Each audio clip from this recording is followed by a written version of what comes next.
Hello and welcome to part 138 of Let's Play Dangan Ronpa. When we left off, I needed to convince Fuqua that the water was not caused by 1. The sprinkler system, or 2. Mikuru Kusaba being horny. So, let's do it. Alright, so, stop. I missed a line. I missed it. Alright, fine. Bitch, I wanted to read that. I shot it.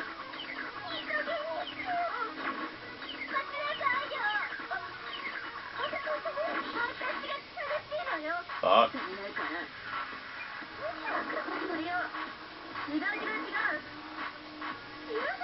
Why do I seem to be doing this with Fuqua a lot? I think she just loves arguing with me.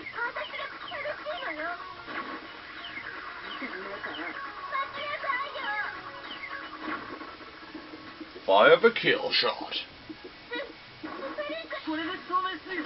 Firing kill shot now. So, what is really going on here? Shut up about me not being perfect. Nobody's perfect, even the people I believe to be perfect. As I have learned. Too much distress. People I used to call perfect. How you suck. If you look at the state of the corpse after the explosion, you should be able to see what I'm saying. And the upper half of the body was wet, and the lower half was completely dry, remember? So that means it couldn't have been because she was wanting to get frisky. If sprinklers really were the cause, then her whole body from top to bottom would have been wet as well, so that rules out. Only her upper half was wet, and her lower half wasn't? Is there no anti-upper version? I can't deal with her anymore. To get back to my explanation, the reason only the upper half of the corpse was wet is because I poured a bucket of water on it, you fucking retard. It's because after the explosion, when the corpse was on fire, I doused the burning upper half. Then it really wasn't because of the sprinklers. Now, if the sprinklers didn't make the corpse wet, then the murder in the garden had to have occurred after the sprinklers went off at 7 AM. And the murder happened between 7 AM and 9 AM when the corpse was discovered. But now he doesn't have an alibi from between 10 PM last night until 7:30 AM, right? Which means now he couldn't have done it. Dude, he's got an alibi. Which makes Kirigiri the only one without an alibi. And a person with no alibi is Kirigiri, then Mikuru Kusaba's murderer? No, that's ridiculous. There's no way Kirigiri could be the culprit. I only have one thing to say. If I'm executed here for this, then the truth about this academy will never come to light. I will not let that happen, no matter what. What? Are you saying you're not the culprit? Of course not. There's no way I could be. This is all a trap set by the puppet master. A trap by the puppet master? Things got too rough for you, so you're just gonna push it all on me? That's rough, I feel for you, but do you really think an excuse like that's gonna work? You shut your mouth. Yes sir, shutting up. But Kirigiri, you also have motive for killing Mikuru Kusaba. Huh? Motive? She called her the super duper high school despair. In other words, she believed her to be the puppet master. For that very reason, Kirigiri killed Mikuru Kusaba so she could put an end to all of this. In reality, she was wrong. Kirigiri failed to realize that Mikuru Kusaba was not the puppet master. And so, something she didn't plan for, she didn't expect, happened. This class trial. That's Kirigiri's motive? She's got motive and no alibi. At this point, it's pretty much set in stone. Kiri's the culprit. I'm not the only one without an alibi. Nagi's alibi is inadequate. Huh? Just because the corpse wasn't wet from the sprinklers doesn't necessarily mean she was killed after 7:30. Why not? Because there's a way to prevent the water from getting wet when the sprinklers go off. Do you have my attention? You prevent the corpse from getting wet by covering it with a certain something at the scene. Something at the crime scene used to cover the corpse. Could she be talking about? I don't want to tell people if it puts me back in the spotlight, dude. Fucking idiot. You mean that vinyl sheet? So you noticed. Yes, if I am the culprit. If the culprit had been covered with if the culprit had covered the corpse with that sheet, then it could have been in the garden when the sprinklers went off and not gotten wet. That's exactly what the culprit did.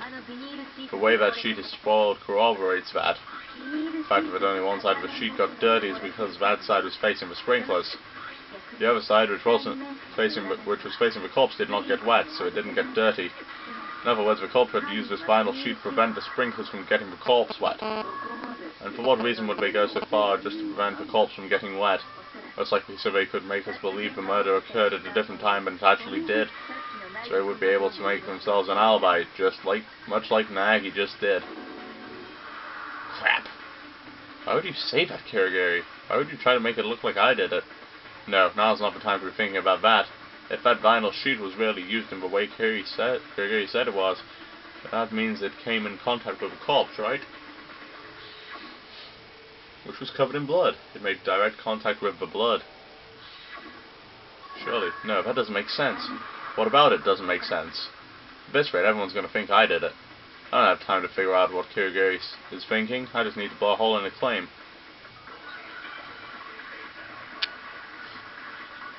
Blood. Blood. Oh crap, I don't know. Before the explosion? Oh wait, yeah, it is before the explosion, obviously. Culprit covered the corpse with a vinyl sheet, so it wouldn't get wet.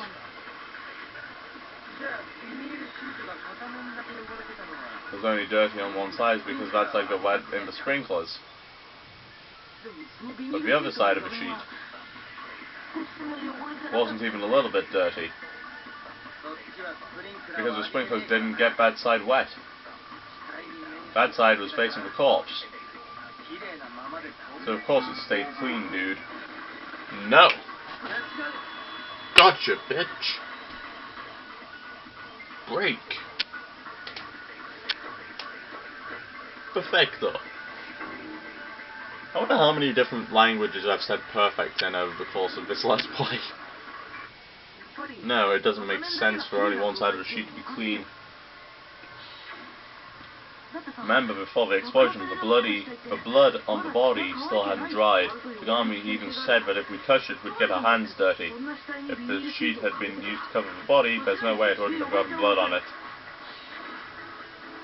If the culprit washed it to hide the fact that it had been used, then they would have washed both sides. Only washing one side doesn't hide anything. Ah, well, you have a point. So what if the blood on the corpse was a red herring planted by the culprit? What? The blood a red herring? In other words, after riding out the sprinklers by using the vinyl sheet, couldn't the culprit have poured fake blood over the body? Fake blood? And where would they have gotten that? I know that. What about the transfusion bags in the infirmary? That's the same place Yams got the blood he used when he was playing dead, dude. No, the blood used in this murder did not come from the infirmary. Rather, the culprit collected the fake blood at the crime scene, the garden. Culprit collected. In that case, it had to have come from... Oh, for God's sake, why do I carry on proving... Are you perhaps talking about chicken blood? Huh? Chicken? Well, let's check the chicken coop before the murder. There were 5 chickens inside. But after the murder, there were only 4. Shouldn't I be trying to disprove Kirigiri's things that say I'm the culprit, not prove them? So basically, you're saying the culprit killed a chicken and used its blood. I have no words for such cruelty, dude. That is a terrible reason to kill a living creature. If it had to die, it should have been made to... It should have been to make dinner. Perhaps the culprit used blood available in the garden because they didn't want to be seen walking around. But in any event, the fact that one chicken has gone missing is evidence in favour of my theory. Even so, that doesn't explain everything. You said the culprit waited out the sprinklers and then poured the chicken blood over the corpse.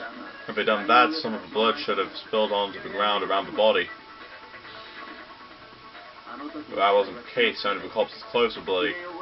Plus, if they waited out the sprinklers, that means that they'd have had to have been there after 7:30, which Nagi wasn't. Boom. There was no trace of blood on the ground around it. You're right, it is peculiar that the ground around the corpse was completely unaffected. Perhaps then the culprit planted the fake blood on the lab coat in advance, elsewhere, not at the scene. Planted on the lab coat in advance. When you first discovered the body was actually wearing the lab coat. As I recall... No, her arms were going through the sleeves. The lab coat had just been placed over the body. And that settles it. Sorry, I'm not really following. What did we just settle? The murder occurred before the sprinklers went off. The reason the corpse didn't get wet is because the culprit covered it with a vinyl sheet. After that, when the culprit went to retrieve the sheet, he replaced the lab coat which previously had chicken blood poured on it on top of the body. Behind these red herrings, the culprit aimed to disguise the true time of the murder, to make it seem as though the murder happened after the sprinklers went off at 7:30 AM. You're right, that method does make it possible for the murder to have occurred before 7:30. But to do all of that, the culprit would have had to have gone to the garden after the sprinklers went off, right? They wouldn't need much time at all. Huh? All they had to do was move the vinyl sheet to the shed and drape the lab coat over the body. That wouldn't take much time at all. That's probably true, but Asahina, when you ran into Nagi in the cafeteria, did the two of you stay together from then on? No, if I went on ahead to the gym and Nagi showed up after me. So he had more than enough time, didn't he? I wouldn't... You can't say it's not possible. It seems Kirigiri was correct. Nagi's alibi is inadequate.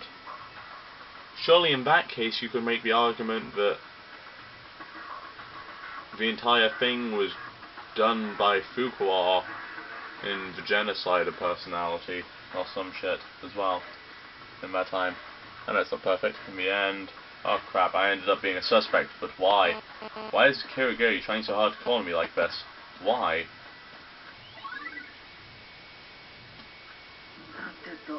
And it looks like we're back to square one. Since Nagi's alibi doesn't hold up, the suspects are here and Kirigiri. The question is, which one of them did it, dude? Alright, how about we just drive right in and leave our fates to the fates. We got a 50-50 shot. I know, dude, nice idea, ain't it? Not bad, I just remembered something huge. Oh, and what would that be? Nagi's dick. No. Ah, God. Remember the knife that was in the garden by the body, all burnt up and stuff? Ah, yeah, the one sticking out of the corpse before the explosion? Oh, crap. Monokuma's file says it was jabbed through the abdomen all the way to the back. So, what about it? I felt like I've seen that knife somewhere before, and then I remembered. Hey, more importantly, what should we do with it? Obviously we can't let K-Wad keep it, dude. Aside from that, I've got nothing. I wouldn't want something so barbaric anyway. That is a problem. Why don't we give it to Naegi? Huh? To me? That's the knife I gave Naegi? The lack of surprise on your face makes it seem like you already knew as much, Naegi. Yeah. In that case, why did you hide it? It's not like I was hiding it, I just wasn't sure with what happened last night that it wasn't actually me who killed her. That's fishy. Way too fishy, dude. The knife sticking out of the body was Naeg's. So there's no doubt about it, dude. There's a 1200% chance Naeg's is the culprit. But from everything we've discussed up till now, there's no room for doubt. I'm not the culprit. I did not murder Mikuro Kusaba.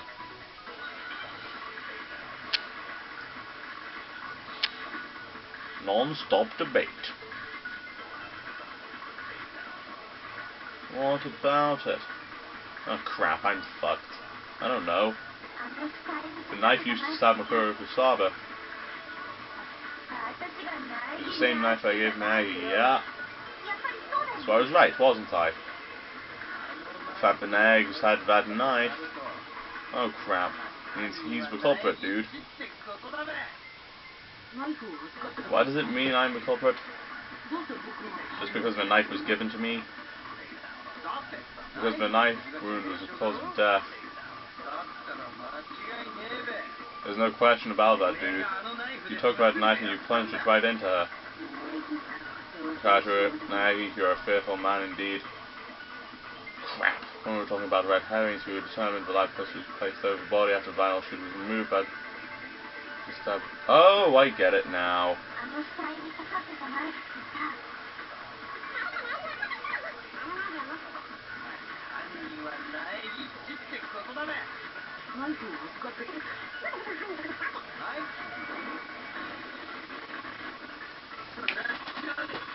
Gotcha.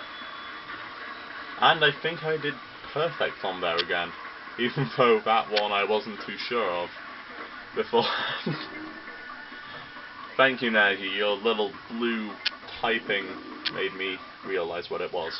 While the knife may have been in my possession, it wasn't the knife wound that killed Mikuru Kusaba. That much should have been obvious from what we talked about during the red herring discussion. You're lying, dude. How she died never came up once. Remember what we were saying. After they were done with the vinyl sheet, the culprit draped the bloody lab coat over the body. In other words, the lab coat was put on the victim post-mortem. What's your point? When we found the body, the knife had been stabbed through the lab coat, right? There's no way a knife piercing a lab coat placed over the victim after... There's no way a knife piercing a lab coat placed over the victim after her death could be the cause of death. Couldn't she have been stabbed in the same place twice? Once through the kill and once through the coat? The victim was stabbed in the same place twice? No, that's not possible. It even says as much in the certain document we all have pertaining to the corpse. This is obviously the Monokuma File 5. The Monokuma File explicitly states that the deceased suffered a single knife wound. Oh crap, I epically forgot that, dude. So that knife, that too was just another red herring planted by the culprit. They most likely intended to draw our eyes to the more conspicuous wound, away from the true cause of death. And the corpse exploded probably for the same reason. The body was severely damaged as a result of the explosion, hiding the cause of death. In other words, they were destroying evidence. That's why the culprit blew up the body. The culprit intentionally blew up the body after drawing our attention to the knife wound, so they could simultaneously destroy evidence and still leave us with that first impression. Hey, just a second, I've got a quick question. What was that explosion anyway? Why did you just suddenly blow up? Use your damn head. There's no reason we should have to spoon-feed this to you. If you know, then tell me. I know, unidentified particles in the body underwent a nuclear reaction resulting in spontaneous combustion. I'm absolutely positive that's not what happened. Tell them, Naoki, so we're not stuck on this any longer. Can I ask Togami, why am I your bitch?